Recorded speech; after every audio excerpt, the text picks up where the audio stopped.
whether it's chemotherapy, radiation, or surgery, but it's this residual disease that persists. Sorry, my phone wants to communicate with my computer.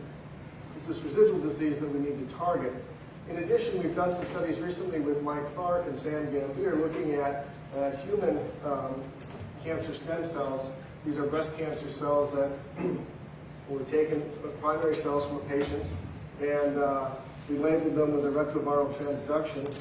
And the primaries are growing in the mammary fat pads, and then we're just looking at metastases. And so if we put in both the cancer stem cells and the rest of the tumor cells, only the cancer stem cells metastasize.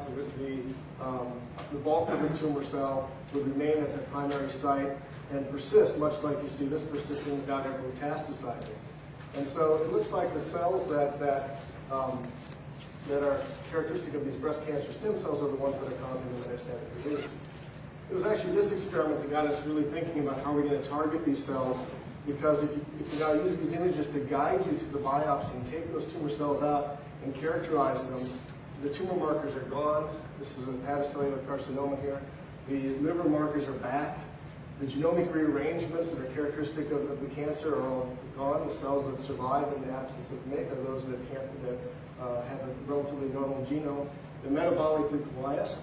So everything that we use to kill cancer cells is not going to work on this because they're not rapidly dividing, they don't have the characteristic markers, and they don't have the oncogene that's driving this Wait, what is that blue? Is that, you're saying those are normal cells?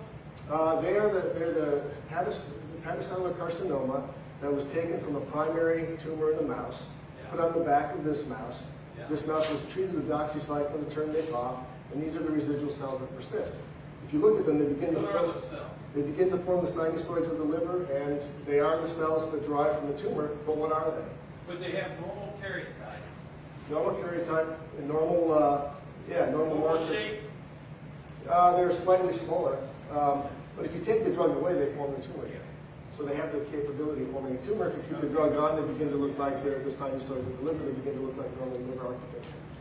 This is a similar model here with a lymphoma. In this case, we're using immunotherapies and oncolytic viral therapies, and you can see each of these different curves represents a different treatment. Untreated, immune cell therapy, viral therapy, and then the virus put inside the immune cells as a delivery vehicle to deliver the virus deep inside the tumor.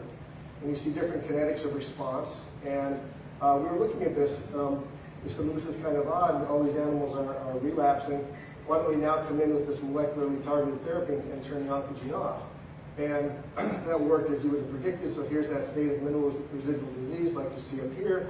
If you remove the drug, not only the animals that receive PBS relapse, these animals don't relapse. And so we look at these animals at their immune response, and they've made a very strong CTL, or cytotoxic T cell response against the original tumor. So even though the therapy's gone here, don't. We just did it against the whole tumor. So even though the therapies are gone at this point, the cells last for 2 weeks, the virus lasts for 2 weeks, the animals are restored to immunological homeostasis, and they go back and kill the tumor that's here, but not if treated with only molecularly targeted therapy. And you can explain that, I think, for the virus, because the virus is a strong immunogen. This is vaccinia virus, the smallpox vaccine that's been engineered to be tumor selective, and so it's going to induce a very strong immune response and immune infiltrate, probably immunize these animals at the time of therapy. So we're looking at this and said, well, it's time now to begin to look at the individual cells and now look at the whole animal. So we've been developing a novel architecture of a confocal microscope so that we can miniaturize it to this size. Here showing the scale to a mouse. So we begin to do this sort of analysis. This is a spheroid in culture where we're looking at the viral spread through the tumor if you just deliver virus alone, virus here labeled GFP. And this unique architecture illuminates on one axis and collects light off the other axis. So a lot of the scattered photons we heard about in Dave's talk are eliminated, so we have a tremendous dynamic range. Even though we're using low NA optics, we can still get pretty good sensitivity. And the low NA optics allows us to miniaturize this to this size so we can plant it in animals and begin to look at the tumor microenvironment in real time. So with that, I'll take any questions. My clock says 5 minutes right now. What if you stuck at the human tumor? Well, this microscope here was developed for endoscopy, so we put it in the colonoscope and we began to look at the colon cancers, at their architecture. We're developing molecular probes. problem is it's a confocal scope, so you need a fluorescent agent. In clinical studies, we've done ICG, just to give us like the architecture of the tissue. We've developed peptide probes, toxicity probes, and other things that we can use to begin to look at the physiology of the tumor with this microscope. This one we're using in the skin. We've also put a little needle lens on the tip of this so we can reach into the brain for guided resection of brain tumors. And these are the next generation for both endoscopy and for implantation. So I'm hoping this one's been in humans. I'm hoping these will go into humans. And this one's been used to look at siRNA delivery to the skin in humans. So you think in this model that the immune system is able to kill the dormant cells, or what's it? Yeah, I think that's true. So we looked at the curves of patients in remission and in relapse. And when I usually give this talk, I say that if people respond to a therapeutic and don't have any relapse, it's probably because the immune system is going in and cleaning the residual cells. I think that's probably the case. I think that's more common.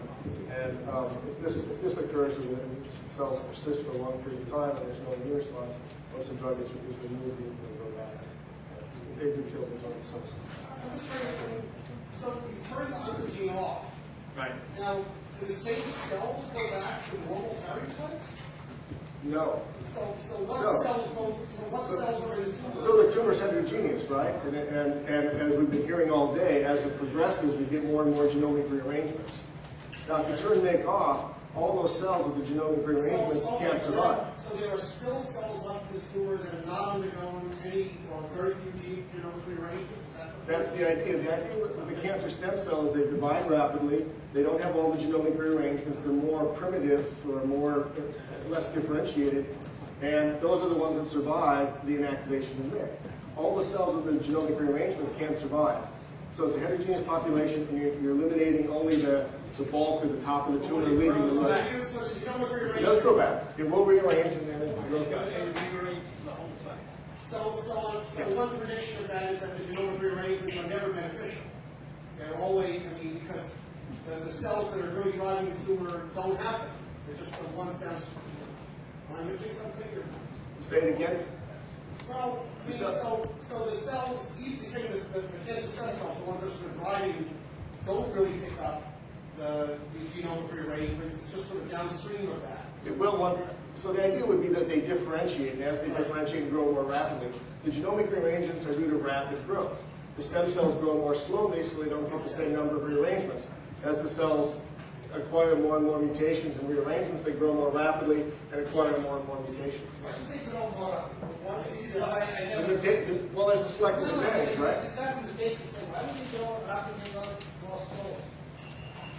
Well, what you see, everything's going to grow, right? But the faster they grow, they have a selective advantage. So you see them. You only see the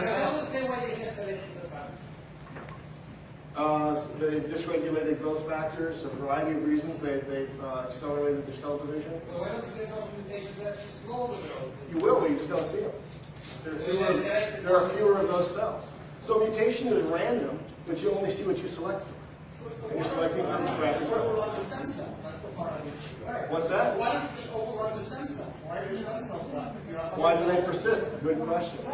Yeah. So I'm missing some overall consistency. Yes, I think that is a good question. Why do those cells persist? And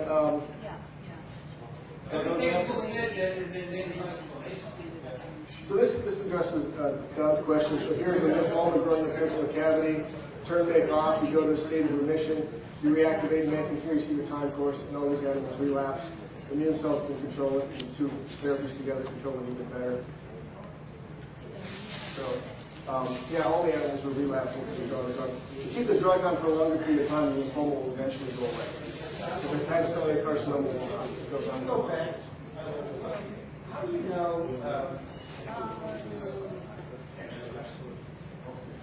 that model, the normal cells aren't like cancer associated fibroblasts? So they don't have good markers. So this is that tumor. So this is the histology.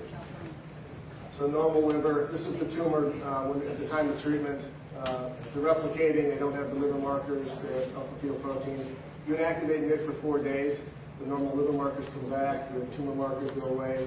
And by 5 months, they get the markers gone. So they look different. They look different than normal, but the markers are restored. And genomic hybridization across the entire genome shows that you don't have these growth variants.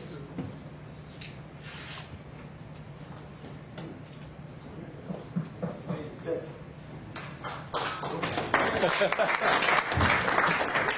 I did go over my time.